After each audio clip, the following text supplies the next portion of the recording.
So I hope the minute that's taken hasn't come off my time, please. My Lords, I'm going to start, I don't wish you to get too encouraged by that. I'm going to start with my conclusions, but I'm not going to sit down when I've made them, because I'm going then to give you the evidence to support them, and hopefully present to you the reasons why I want support for an official inquiry into the mischief I want to unfold to yourselves this afternoon. My Lords, I've been engaged in this pursuit of this issue for nearly 2 years now, and I'm no further through to getting to the truth. I think there are 3 possible conclusions which may come from it. I think there may have been a massive piece of money laundering committed by a major government which ought to know better, and that it has effectively undermined the integrity of a British bank, the Royal Bank of Scotland, in doing so. The second alternative is that a major American department has an agency which has gone rogue on it because it has been wound up and has created a structure out of which they are seeking to get, well, at least 50 billion euros as a payoff. And the third possibility is that this is an extraordinary elaborate fraud which has not been carried out, but which has been prepared in order to provide a threat to one government or more if they don't pay them off. So there are 3 possibilities, and this all needs a very urgent review. My Lords, it starts in April and May of 2009 with the alleged transfer to the United Kingdom, to the HSBC, of a sum of $50 trillion, and 7 days later, ping, in comes another $50 trillion to the HSBC, and then 3 weeks later, another $50 trillion, total of $5 trillion in each case, sorry. Total of $15 trillion is alleged to have been passed into the hands of HSBC for onward transit to the Royal Bank of Scotland, and we need to look to where this came from and what the history of this money is, and I have been trying to sort out the sequence by which this money has been created and where it's come from for a long time. It starts off apparently as the property of a man called Johannes Riardi, who has some claims to be considered the richest man in the world. Well, he would be if all the money that was owed to him was paid, but I have seen accounts of his showing he owns $36 trillion in a bank, and it is a ridiculous sum of money. On the other hand, the $36 trillion would be consistent with the dynasty from which he comes and the fact that they had been effectively the emperors of Indochina in times gone by. But a lot of that money has been taken away from him with his consent by the American Treasury over the years for the specific purpose of helping to support the dollar. And he has sent to me a really quite remarkable document which is dated in February 2006, in which the American government have called him to a meeting with the Federal Reserve Bank of New York, which is neither Federal Reserve nor a bank. It's a bit like Celebrity Big Brother. It's got 3 names to describe it, and none of them are true. And this document, which is quite astonishing, purports to have been a meeting which is witnessed by Mr. Alan Greenspan, who signed for the Federal Reserve Bank of New York, of which he was chairman, as well as the real Federal Reserve Bank in Washington. And it is signed by Mr. Timothy Geithner, who as a witness on behalf of the International Monetary Fund, who sent 2 witnesses, the other one being Mr. Yusuke Horiguchi. And these gentlemen have signed as witnesses to the effect that this deal is a proper deal. There are a lot of other signatures on here. This is not a photocopy, this is an original version of the contract, under which the American Treasury have apparently got the Federal Reserve Bank of New York to offer to buy out the bonds which have been issued to Mr. Riardi to replace the cash which has been taken from him over the previous 10 years. And they're giving him $500 million as a cash payment to buy out worthless bonds. Now, this is all in the agreement, and it's very remarkable.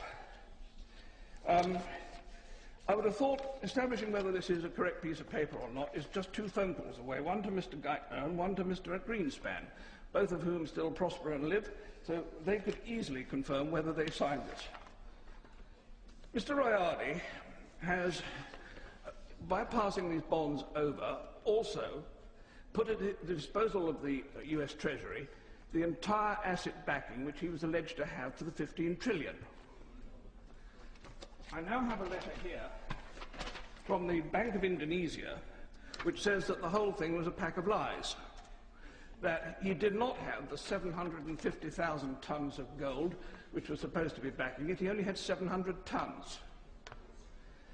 And this is really a piece of complete fabrication. Finally, I have a letter here from Mr.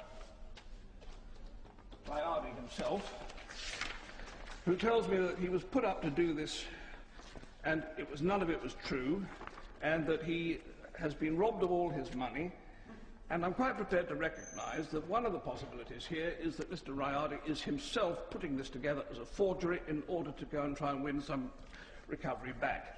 But it gets more complicated than that, because each of the 5 trillion payments that came in has been acknowledged and receipted by the senior executives of HSBC, and again receipted by the executives of the Royal Bank of Scotland. And I have a set of the whole of those receipts for all of this money.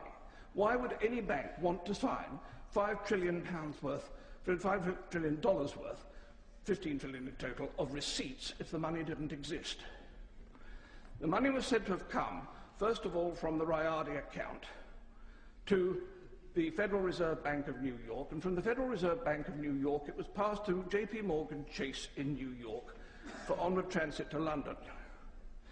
The means of sending it was a SWIFT note, which ought to have been registered with the Bank of England if it was genuine.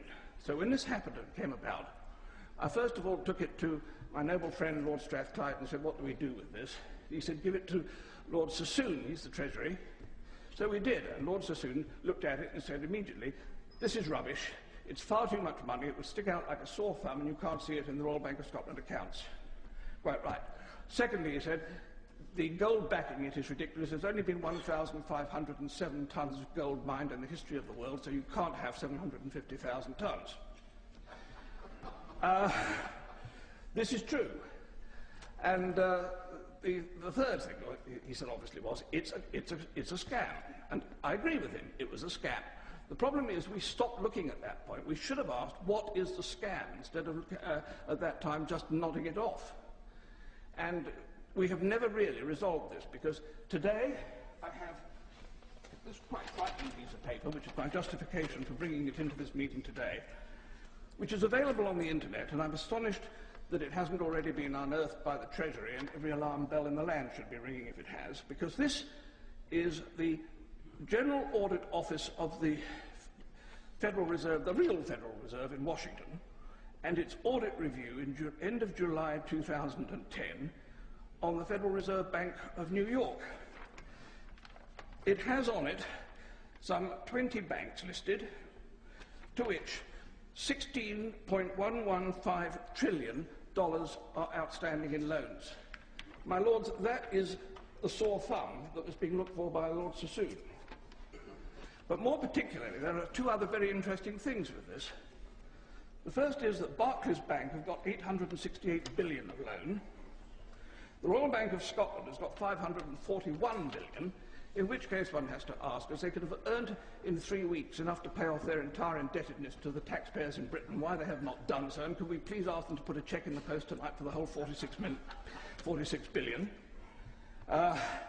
And the third thing that's wrong with it is that every bank on this list, without exception, is an MTN registered bank, which means that they are registered to use medium-term notes to move funds between themselves with an agreed profit share formula, in which case these banks are investing this money, and, most extraordinary, not a penny of interest does the Federal Bank of New York want paid on this vast amount of 16 trillion.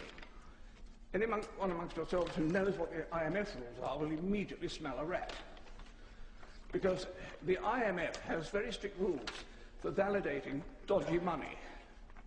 There are two ways of doing it.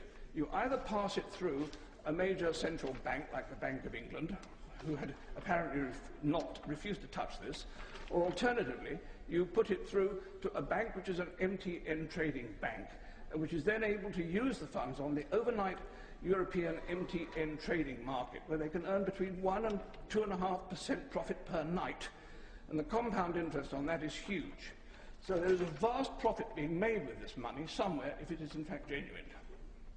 So, my Lords, I believe that this is such an important issue now that I've put everything I've got on the subject into a 104 megabyte memory foam, and I want the government to put this to some suitable investigative bureau and take everything I've got on the subject and find out what the truth is of what is going on here, because there is something very seriously wrong. Either we have a huge amount of tax uncollected on profits made, or we have a vast amount of money festering away in the European banking system, which is not real money, in which case we need to take it back. My Lords, I ask for an investigation, and please support my plea.